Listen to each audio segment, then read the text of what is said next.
Chapter 14 is about anxiety and anxiety disorders. So first, the definition for anxiety. It's basically just the universal human experience that is the most basic of emotions. It can be defined as just a feeling of apprehension, uneasiness, uncertainty, or a dread feeling resulting from a real or perceived threat.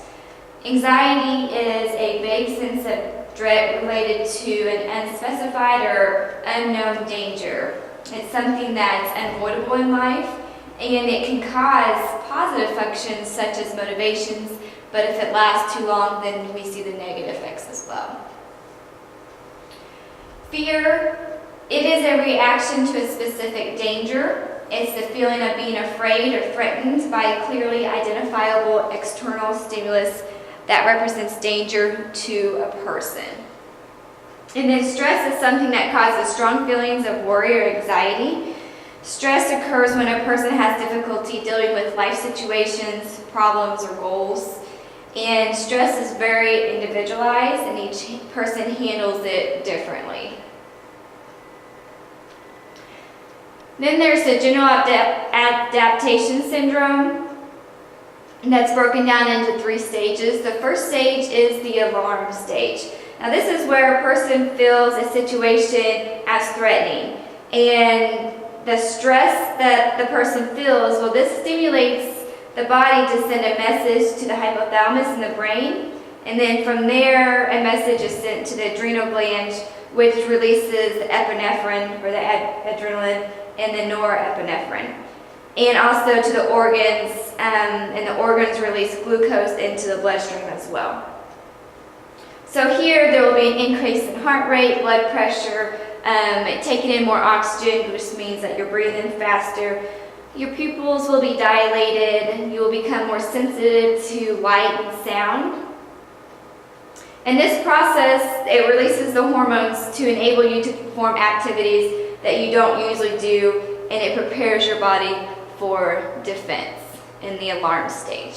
So after the alarm stage is the resistance stage. This is where the body defends itself from flight or fight.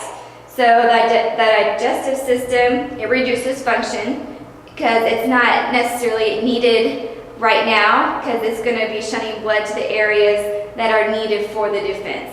And here your heart rate and blood pressure are still going to be elevated, taking in more oxygen, breathing faster. During this stage, people can implement adaptive behaviors, such as using imagery or deep breathing, etc., to help control these effects of fight or flight. If a person stays in this stage too long, however, it is not good for their health, and it will lead to the exhaustion stage. And in the exhaustion stage, this is where the stress has been persistent for a long period, and it possibly could have become chronic for the person.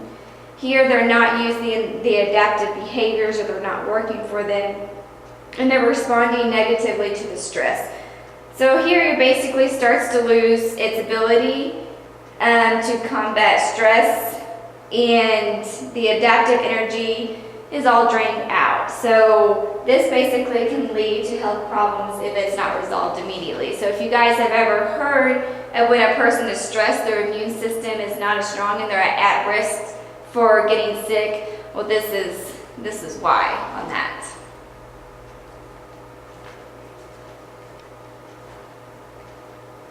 All right, so there's different levels of anxiety: mild, moderate, severe, and panic. So mild anxiety, this occurs in normal experiences of everyday living. This is where increased motivation can occur, which can produce growth. It can enhance creativity, increase learning, because at this level you are alert and your perception is increased.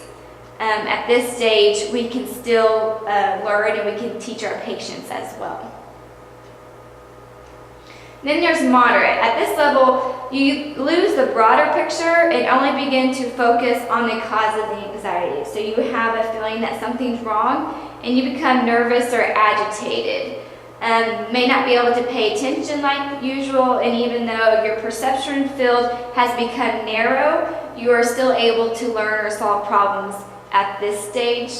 At this stage, they'll have a faster rate of speech, a higher voice and pitch, and those type of responses. So we would like our patients to be in the mild anxiety if they're anxious to learn, because they would be able to learn it maybe a little bit better. But here, since we're able to solve problems, they still can, but we'd like it to be in the moderate whenever we're teaching patients.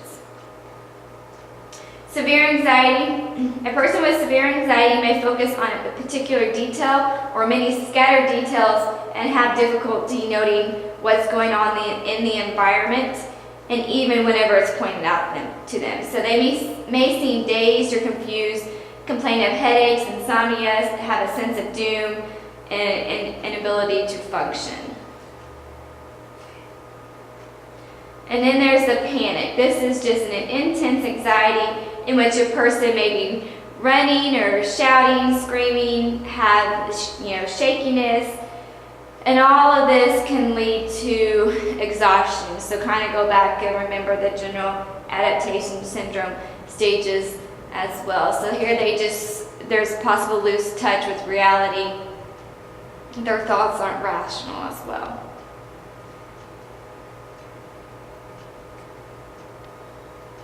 When working with patients who are anxious, make sure you're using short and simple sentences. Of course, your therapeutic communication. Provide them a safe environment. Let them know that they're safe.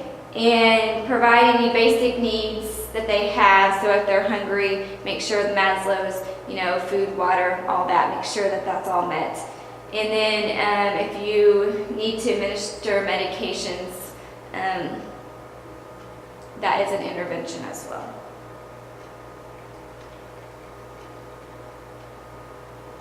All right, so we're going to talk about serotonin and GABA. So for a person who is suffering from anxiety, they will have an imbalance of serotonin and or a decrease in GABA. Now serotonin, it is not widely and fully understood. However, there is possible that a negative imbalance of serotonin could be the cause of anxiety, because SSRIs have been found to be beneficial in treating anxiety. And with SSRIs, they kind of help the reuptake of serotonin does not occur, so that leaves more serotonin to be used. GABA, it's basically our built-in anti-anxiety neurotransmitter. So if a person with anxiety disorder, they could have a decreased amount of GABA.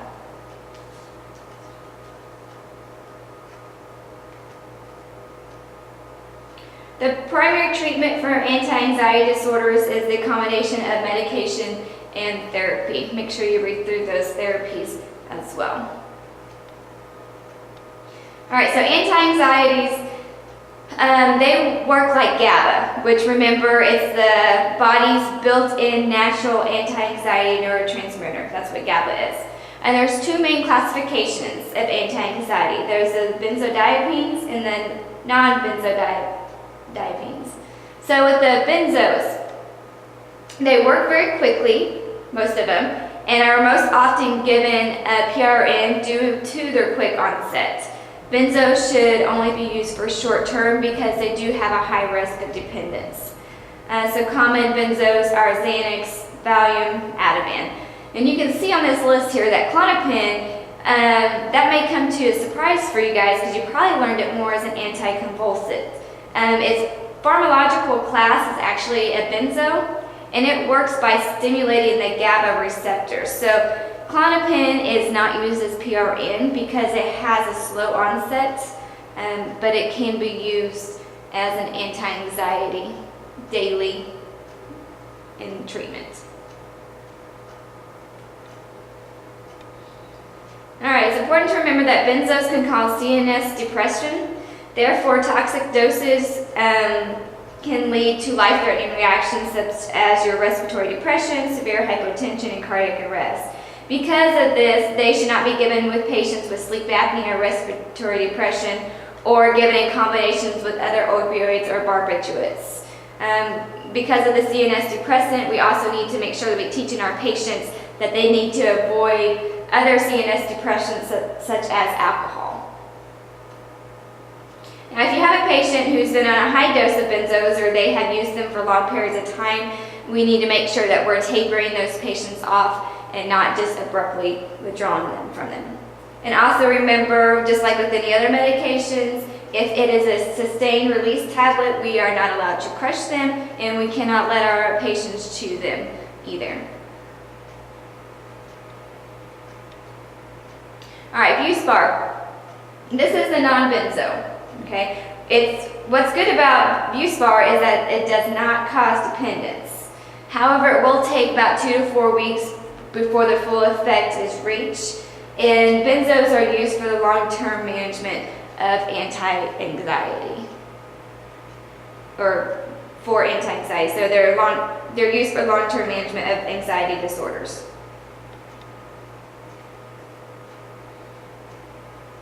All right, SSRIs. Now remember that the serotonin is not widely or fully understood, and that it's possible that the negative or decreased balance of serotonin could be the cause of anxiety.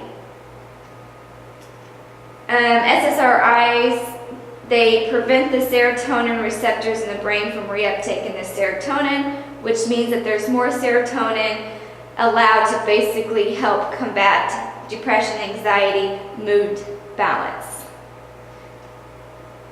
Paxil, it's usually the top SSRI to treat anxiety associated with panic disorder, OCD, social anxiety disorder, or general anxiety disorder. So make sure you know about Paxil and you have that sheet, your ATI sheet on Paxil to fill out. So when a patient starts an SSRI, they may feel tired or fatigued for the first few days, but this should wear off, so make sure we provide that education for them. About 5 to 6 weeks after the initiation of an SSRI, it may cause some sexual dysfunction as well, so make sure we teach our patients about that. SSRIs, they can cause hyponatremia, so we need to make sure we have a baseline sodium level, and then that it's tested throughout the treatment. And then your serotonin syndrome can occur. If you don't remember about that, look it up, but we will talk about it more when we talk about depression.